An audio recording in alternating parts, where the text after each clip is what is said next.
In the midst of the swirling tension, those two simple words, "Get out," pierced through the air, leaving me utterly dumbfounded. The source of this command was none other than my eldest son's wife. The echoes of a similar expulsion I have faced when leaving my parents' home many years ago reverberated in my mind. A sudden surge of anger welled up within me at the thought of being driven out of yet another home. Resolute, I declared, "Well, I'll leave then," my voice trembling with a mix of indignation and sorrow. With determination, I began to gather my belongings, silently vowing that this would be the last straw in a long line of grievances.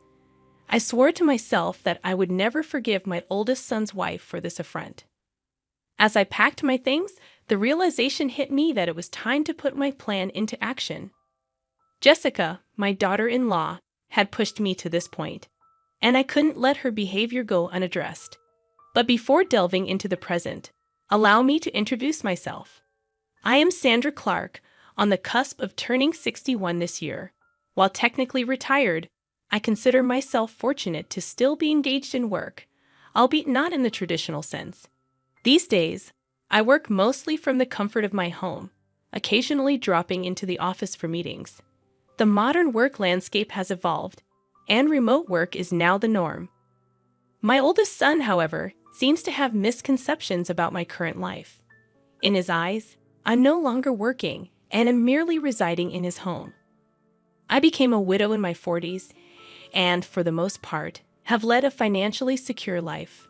The insurance payout from my late husband remains largely untouched, ensuring that my twilight years would be free from financial worries. While it might seem like I'm living a carefree life, I do have my concerns. Chief among them is my oldest son's wife, Jessica. She possesses a strong-willed personality and frequently finds herself at odds with me. This isn't a recent development. It began when she first came to announce their impending marriage. I can't forget the audacious act of showing up in a tracksuit, as if it were the most natural thing in the world. She claimed she wanted me to see her without any pretense, but I couldn't help but see it as a breach of common sense and decorum, to put it mildly. Her behavior often borders on the absurd, and her unwavering confidence and articulate arguments only complicate matters. I'd often wondered why my eldest son had chosen her as his life partner, and I later learned that it was Jessica who had approached him. Despite her eccentricities, there was no denying her beauty, and it seemed that my somewhat sheltered son was completely smitten with her. Even after their marriage, Jessica's behavior remained consistent. She wasn't one to put on airs, but also seemed to lack an understanding of social norms.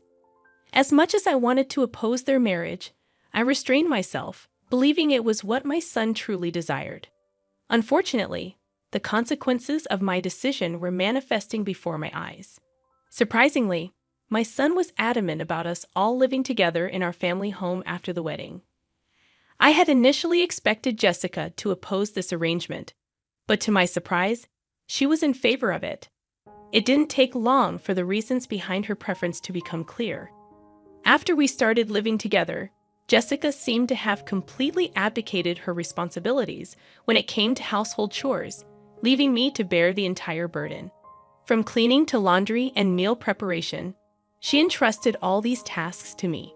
What baffled me even more was that she was a full-time housewife who had willingly quit her job at the time of our marriage. While I didn't have to commute to work daily, I still had a remote job that demanded a substantial portion of my time, leaving me with even less free time than her. As I diligently faced my computer screen to fulfill my job responsibilities, Jessica would often make belittling comments, insinuating that I was merely playing around. At first, I brushed off her remarks with a laugh, deeming it too troublesome to engage in an argument every time. However, as time passed, it became increasingly irksome to endure her constant undermining.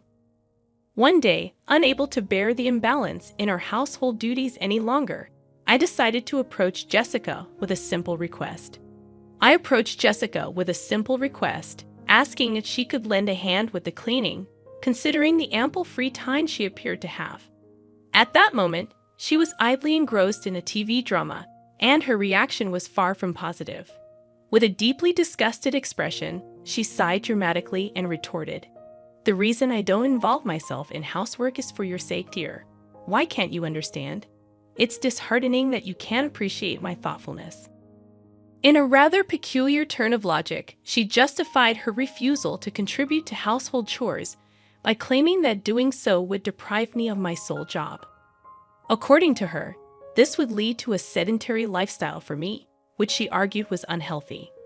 Moreover, she expressed concerns about the potential development of dementia due to a lack of mental stimulation. In other words, Jessica believed that allowing me to handle all the housework was somehow in my best interest. Her reasoning bordered on the absurd, and I couldn't help but shake my head in disbelief. In an attempt to lighten the situation, I reminded her, "We decided to live together so that you can make sure I don't slack off, dear." Her response, delivered with a half smile, left me utterly speechless and confounded.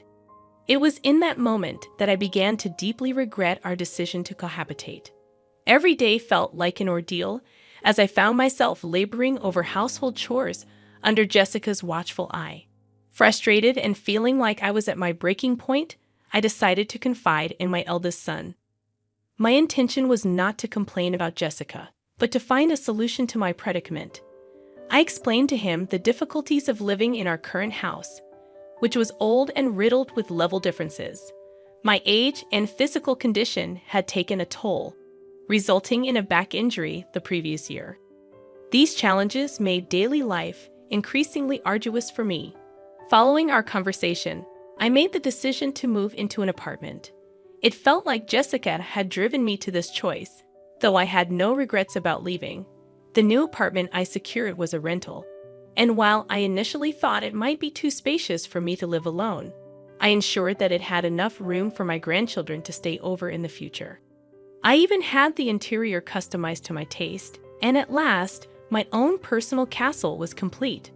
However, my joy was short-lived as Jessica began coming over to the new apartment every day, staying until late into the evening. She lounged on the living room couch, looking around and commenting, "The new apartment is really nice, isn't it, Mother? It might be too big for just you.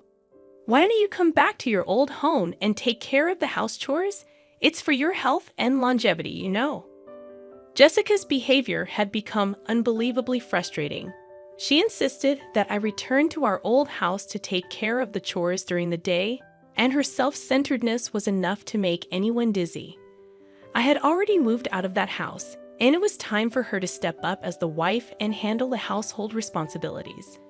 After all, I was the one taking care of all the house chores in my new place, and my annual checkups always came back with good results. There was really nothing for Jessica to worry about. However, when I confronted Jessica about this, she simply turned her head away, as if pretending not to hear my words. It was her usual strategy to ignore anything that was inconvenient for her. Yet, even after this confrontation, Jessica continued to visit my apartment regularly. Just the other day, she casually mentioned that going back to the old house was too much of a hassle, and ended up staying the night. My parents' home and my apartment were conveniently located just a 15-minute walk apart, and it was my eldest son who had suggested I live near my parents' home. He was concerned about me and thought it would be better for me to be closer to them. While his concern touched me, it also made me a little sad to leave the house where I had spent so many years. One day, when I had been out on a rare business-related outing and returned in the evening, I was in for a surprise. To my disbelief, Jessica had let herself into my apartment using the spare key I had given to my son without telling me. "Oh, welcome back," she said, lying on the floor in front of the TV, not even bothering to get up. I was taken aback and felt uncomfortable knowing that she had been in my apartment while I was away. I told her sternly, "Jessica, that spare key is meant to be used in emergencies, not for you to let yourself in when I'm not home." It was the first time I had firmly asserted myself with her. She seemed surprised because I was usually quick to forget my anger, but this time I held my ground. Her response was less than pleasant. "You really are a stingy mother-in-law," she yelled at me. "I can't stand that about you, and I can't stand anything about you. Not even this apartment. We're a family, so you should leave. She tried to usher me out the front door. It became clear that Jessica couldn't stand the thought of me living in this apartment. She was upset that her family was living in the old house while I occupied this place. According to her, it was unfair that the rent for this apartment was being paid by my son James. She believed that it wouldn't be strange for us as his family to live here. In her mind, it was a matter of living within our means. Jessica's perspective helped me understand why she was constantly showing up at my apartment. She believed that this apartment should have been a place for her family to live, and she was not shy about expressing her displeasure. In the end, I decided to agree with her demands. "All right, I will leave," I retorted, staring her down. I promised to move my belongings out within 3 days. Jessica, still skeptical, demanded that I call the moving company right there in front of her. I didn't waste a moment and immediately called a moving service from my smartphone, scheduling them to come in 2 days. As Jessica left satisfied with the resolution, I watched her retreating figure and began formulating a plan for my new life in a senior-specific apartment. It was time for a fresh start and a peaceful living environment. After much contemplation, I made the decision to embark on a 2-week trial of a significant change in my life. It involved the rather unsettling task of handing over both the keys to my cherished apartment and the accompanying lease documents to Jessica, all in the hopes of initiating a contractual alteration through the mediation of our trusty real estate agent, who would ultimately convey our request to the landlord. Fortunately, my history with the landlord spanned many years, and this long-standing relationship proved to be the beacon of flexibility and understanding I had been hoping for during this tumultuous period. Their willingness to accommodate our requested changes in such a congenial manner was, to say the least, an immense relief to me. However, my eldest son, whose emotions were running high and his patience dwindling, was not as pleased with this development. In fact, he was furious with Jessica for what he perceived as her kicking me out of our beloved apartment. The strain in their relationship had reached a point where he was seriously contemplating divorce. Oddly enough, though Jessica appeared unperturbed by his inner turmoil, displaying a surprising level of indifference. On the contrary, she seemed to have embraced the idea of living alone in our apartment and boldly declared her desire for us to live separately. I couldn't help but marvel at her audacity in the face of such a complex and emotional situation. However, what Jessica did not know was that in a mere 5 days, she would come face to face with the truth, and it would change everything. As I continued with my remote work, my phone began to ring incessantly.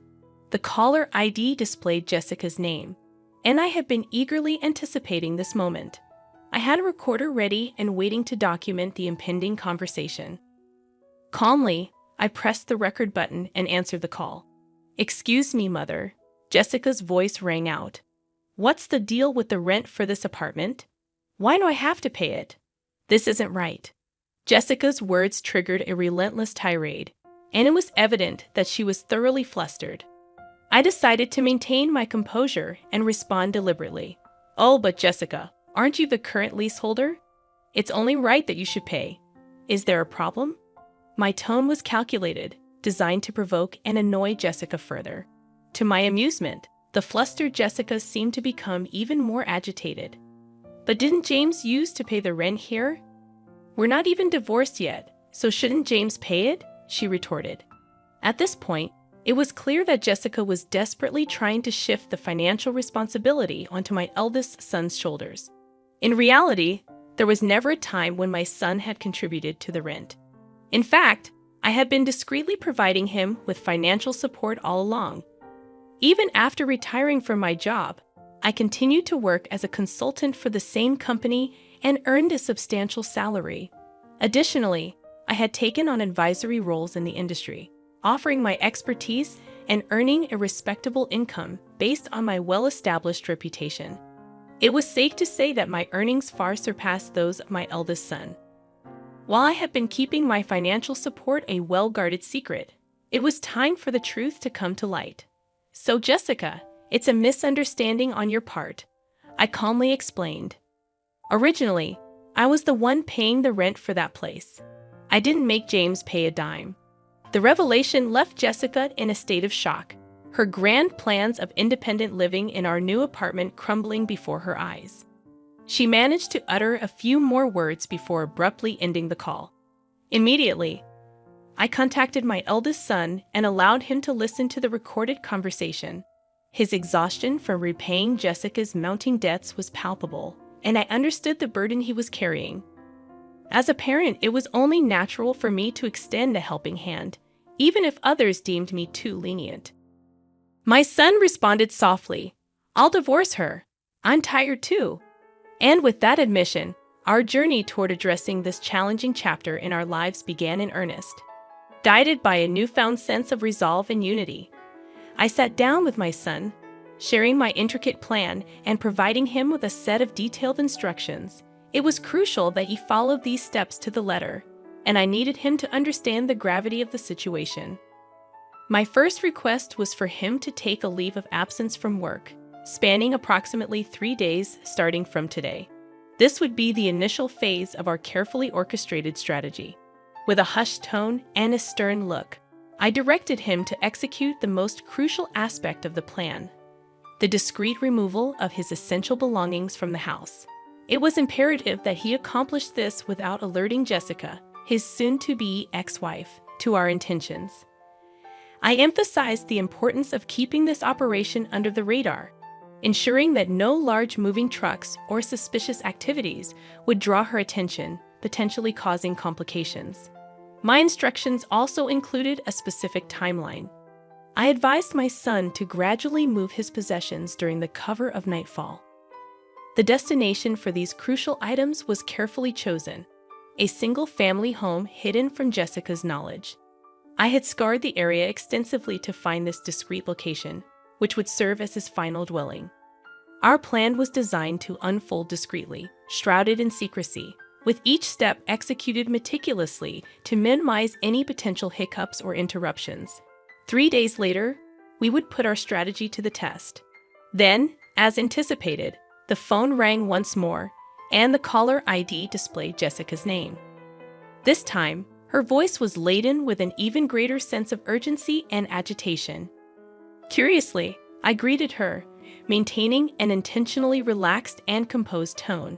But it was clear that Jessica was on the verge of panic. Her distress was palpable, and her words tumbled out in a rush. "Mother, our house is up for sale, and I received a call from my parents. They informed me that my belongings have arrived at their house. What does this mean?" It became apparent that my eldest son had followed through with my instructions precisely. He had relocated Jessica's possessions to her parents' house and listed the house they once shared for sale, leaving it empty.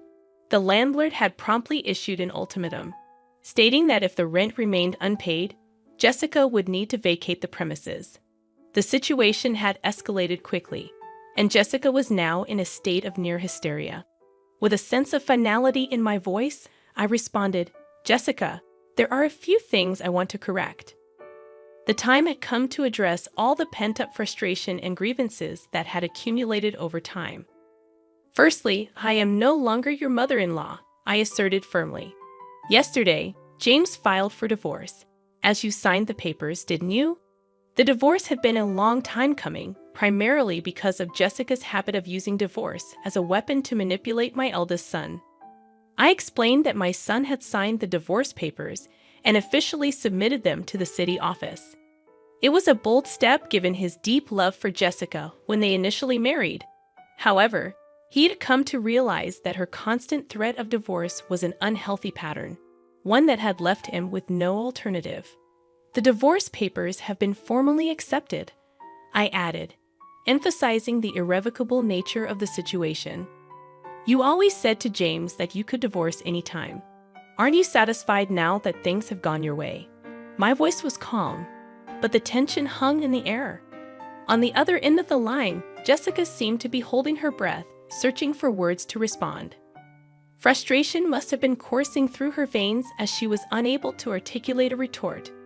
Moreover, I couldn't help but express genuine concern for her post-divorce prospects. I pointed out the practical challenges she would face, including her financial situation and the costs associated with relocation. "How did you even manage to pay this amount?" I inquired, genuinely surprised. Jessica's frustration was no longer concealed. It erupted into a tirade of anger and curses directed at me. In that moment, it was clear that our carefully orchestrated plan had unfolded precisely as intended, though the repercussions were unfolding in ways that no one could have predicted. She spoke of her union with my son in a manner that was nothing short of confounding. According to her, the marriage was a consequence of her late husband's inheritance, which she asserted was now under her stewardship. In a tone that pierced the air, she vehemently declared her inability to so much as budge a single penny from this newfound wealth. It was as if she had been bound by some invisible financial straitjacket. The anguished cry that followed was a stark contrast to her earlier tone. Her grievances flowed freely as she lamented the unfortunate turn of events. It was evident that her matrimonial ties had been forged under the weight of insurmountable debts. I chose not to intervene, allowing my son to eavesdrop on this exchange, understanding that it might serve as valuable evidence in case of a future divorce.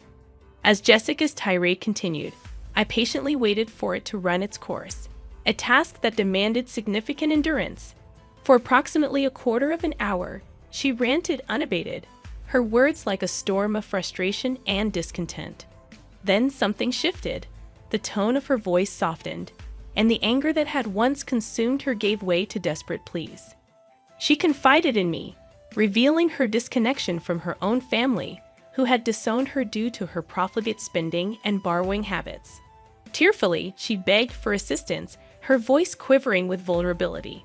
As I listened, I couldn't help but feel a pang of sympathy for her, though I remained steadfast in my resolve to view her predicament as a consequence of her actions. Apologies and regrets, it seemed, held little sway over our relationship now. We were, after all, strangers, and there was little more to be said. With a curt farewell, I ended the conversation, finally exhaling a sigh of relief. However, the drama did not end there. My eldest son later informed me that Jessica had caused a scene at his workplace, leading to the involvement of law enforcement. Upon returning home, he discovered that she had been forcibly locked out of their shared apartment, with the landlord having changed the locks during her absence. It appeared that she had been attempting to reach us, but we had preemptively disconnected our phones and changed our numbers. Jessica's desperation must have been palpable when she found herself unable to communicate with us. She was left with no choice but to turn to her estranged family for help. However, her return home was met with a cold reception, as her family had left her belongings, which I had sent to them, exposed to the elements in the backyard. Adding insult to injury, the unpaid rent for her apartment had been billed to her parents, further stoking their anger. Rumors began to circulate that Jessica had found refuge in an apartment provided by an organization that supported the homeless. The stark change in her circumstances became evident when I crossed paths with her on the street. Her once vibrant hair had turned a ghostly white, and her skin had lost its luster, a testament to the stress she had endured. Observing her transformation underscored how profoundly living conditions could impact a person's well-being. It was a stark reminder of the consequences of one's choices. As for me, I had settled into a new life in a house purchased with my late husband's inheritance. It was a duplex, ensuring that my son could remarry should he choose to do so. We shared meals, but otherwise, he managed his affairs independently. The money for the sale of my parents' home was carefully preserved for future needs, earmarked for my son and his prospective wife, and of course, any future grandchildren. In the tranquility of my new abode, I nurtured an English garden, a long-held dream. On days when work did not demand my attention, I would tend to the yew trees and herbs, finding solace and purpose in their growth. This new life, brimming with hope, had become my daily routine, a testament to the resilience of the human spirit and the possibility of renewal.